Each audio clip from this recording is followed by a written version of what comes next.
top 25% of herds, the number of pigs produced per sow was 29.3 pigs per sow per year. So that's 1.5 pigs above the average of 27.8 pigs per sow per year. And interestingly, the born alive on those farms is 15.77 born alive per litre versus the 15.33. So that's giving them a huge edge in terms of increasing their number of pigs produced per sow. And also on those top 25% of farms, the mortality levels were lower at all stages of production on the farm. Hello and welcome to the latest episode of The Pig Edge, your Teagasc Pig podcast with me, Ger McCutcheon, bringing you all of the latest news, information and advice to keep Irish pig farmers up to date. And it's that time of year again. The 2024 Teagasc National Pig Herd Performance Report is fresh off the press, providing a fascinating insight into the key performance indicators attained on farms across Ireland last year. The report, which I'm sure is familiar to many listeners, provides the detailed performance analysis of the pig farms that participated in the Teagasc Profit Monitor recording system in 2024. To delve into the results and analyse the trends in more detail, we are joined on this episode by Specialised Pig Advisor Ger McCutcheon. Ger, thanks a million for joining us on this month's episode. And to start off, can you briefly tell us about the Teagasc Profit Monitor pig recording programme and explain why it is a useful tool for the management of pig farms? The Profit Monitor pig recording program is the Teagasc program to manage on all farming enterprises within Teagasc. Now, the pig section of that is the section that we use, and that section looks at the performance on all the pig farms, where pig farmers supply the input information to us, and we analyse their performance then. And the advantage of that system really for any pig farmer is that in supplying the information to us, they can get a very good overview of the performance on their farm, on the sow side of things, on the feed performance side of things, and on the profitability of their farms. Generally, most farms will input their information on every 13 weeks, so on a quarterly basis. And those, let's say, quarterly figures then are compiled and looked at over the annual period as well. So it's a very useful program, very useful information that farmers get very good information from.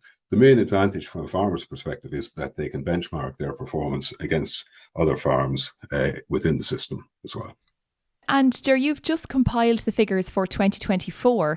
Can you give our listeners an overview of the herds involved that have contributed data to the Profit Monitor throughout 2024?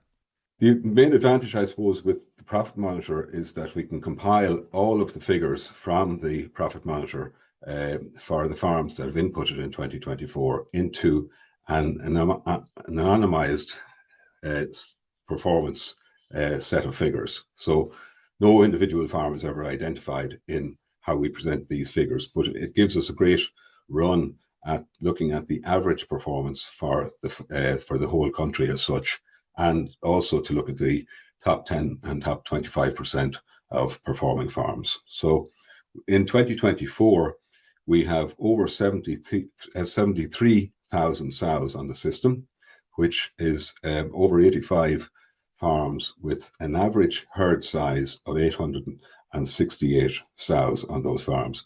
Those farms are rearing pigs from birth to slaughter, and let's say, that's representing over 55% of the national herd. So a strong cross-section of Irish farms included in the results. And Ger, to start off, we might begin with the sow performance. Can you tell us some of the key performance indicators in terms of sow output achieved last year, and what changes, if any, did we see in 2024? The main performance figure we look at when we talk about sow performance is the number of pigs produced per sow per year. And that really is the figure of let's say, it's a calculation of the figures based upon the number of pigs that are born alive, minus all of the deaths on the farm, divided by the average number of sows on that farm for a period of a year. So in 2023, the number of pigs produced per sow was 27.9 pigs per sow. And in 2024, that figure dropped slightly to 27.8 pigs per sow per year. Now, the interesting thing, Emer, when you look at the figures there, was that the born alive in 2024 is the first time we have exceeded 15 pigs per sow per year, per litre, excuse me. And that's, let's say we achieved 15.33 was the average number of pigs born alive per litre in 2024. But as I said earlier, the number of pigs dropped slightly, and that was mainly because the litres per sow per year dropped relative to 2023. So performance, let's say, has been quite consistent through both years, but the pigs per sow just dropped very, very slightly to 27.8 pigs per sow. Very interesting, Ger, and it doesn't feel like that long ago since we crossed 14 in terms of numbers born alive per litre. It's an impressive figure and quite a change in the last couple of years. Can you give us some insight into the journey in terms of numbers born alive per litre, Ger? Yeah, that's correct, Emer. As I said, the 15, that's the first time we have surpassed the 15 born alive per litre is 2024. And interestingly, let's say 2019 was the first time we got beyond 14 pigs born alive per litre. And if we go back to 2010, we were at 12 pigs born alive per litre. So that's a fair dramatic rise from 2010 up to 2024 of 3.33 pigs per litre. And the main reason I would say for that is that the born alive, let's say the reproductive efficiency of sows has greatly increased. The management of sows in the farming rooms and, let's say, in the service area has greatly improved as well. But I would put a huge proportion of the increase down to the genetic improvement that's been seen, let's say, throughout Europe.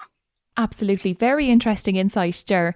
And maybe to stick with the sows for a moment, a key aspect of the national report is the analysis of results based on the top 25 and top 10%. But if we just look at the top 25% of farms, in terms of pigs produced per sow per year, what do we see here in terms of performance among this cohort?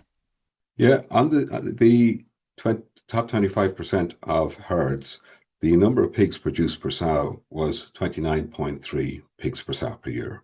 So that's 1.5 pigs above the average of 27.8 pigs per sow per year. And interestingly, the born alive on those farms is 15.77 born alive per litre versus the 15.33 that we already discussed. So that's giving them a huge edge in terms of increasing their number of pigs produced per sow.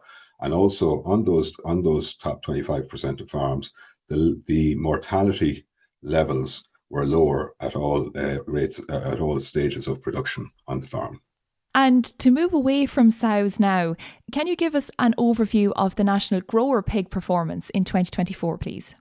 Yeah, Emer, on the growth performance side of things, the average daily gain from weaning to sale, and generally what we talk about is the pigs coming out from the farming house to the time that they go to sale, and we combine all of that performance together. There is a breakdown in the booklets that we have produced and will be available to all.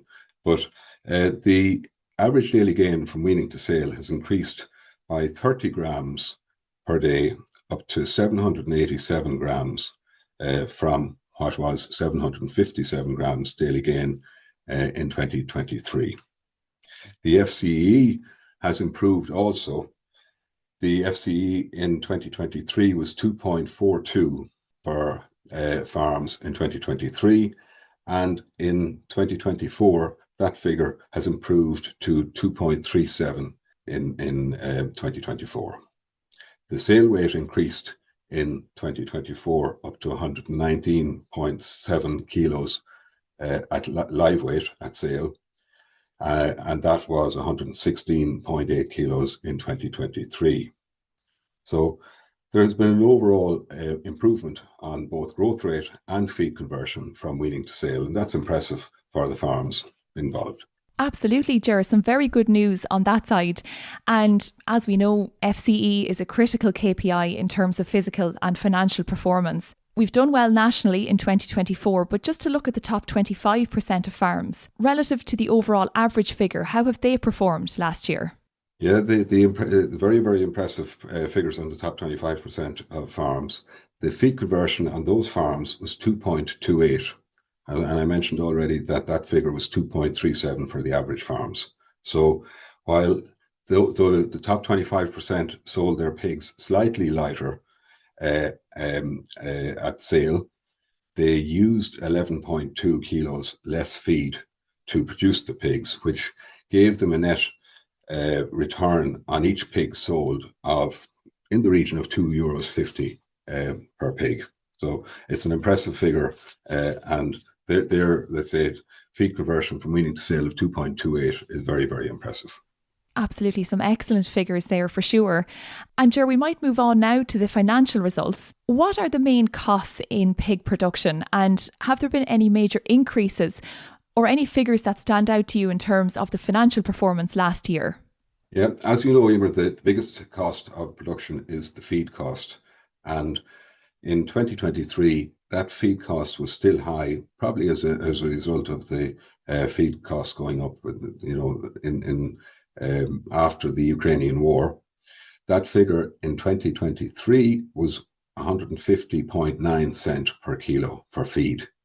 In 2024, that dropped to 127.4 cent per kilo, which is really reflecting the fall in feed prices that we're seeing nationally. The second biggest cost of production and pig farming would be the labour management cost. And in 2023, that figure was 14.9 cent. In 2024, it looks like that figure has rose to 16.1. So there's a slight rise there of 1.2 cent on the labour management. And I'd say that that's probably reflecting the area that farms are actually getting, they're probably paying themselves, the farm managers who probably were working through 2023 at very under serious pressure. They're probably paying themselves appropriately now, whereas they may not have been doing so in 23 when times were tough as a result of the serious downturn in 2022. On the healthcare cost, which is the third largest production cost, the healthcare cost dropped to 7.5 cent and from 8.7 cent. And one more positive one was on the heat, power and light, the energy side. That cost dropped from 8 cent in 2023 to 5.5 cent in 2024, which is probably again reflecting the fall in energy costs that we're seeing, let's say, at all levels now, thankfully, and possibly reflecting the installation on some farms of renewable energies as well. So overall, the total non-feed costs are amounting to a reasonably similar type figure to 2023, but there are ups and downs in individual items. Some really valuable information there, Ger, for sure.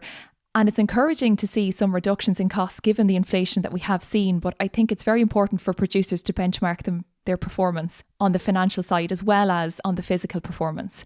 So, Ger, before we wrap up, sometimes it's useful to put some of the results into perspective and maybe look at the journey of performance on Irish pig farms. And I know you gave us some figures already on the Born Alive in recent years, but can you tell us how long we have records compiled, tucked away in the archives? And maybe what is the trend in the pigs produced per sow per year in this period? Yes, Emer, we have records that are going back into the 1990s from the old PigSys recording system. And I have kind of monitored the figures, let's say from 2011 onwards, but I have the records going back to the year 2000 that I know we can look at. And back in 2000, as I mentioned earlier, the Born Alive then was 10.85 pigs per litre, and the number of pigs produced per sow in the year 2000 was 21.6 pigs per sow per year. So when you look at our figure of 27.8, it's a very, very impressive figure. The other interesting figure that shows up is that the sale weight of pigs has gone up quite dramatically.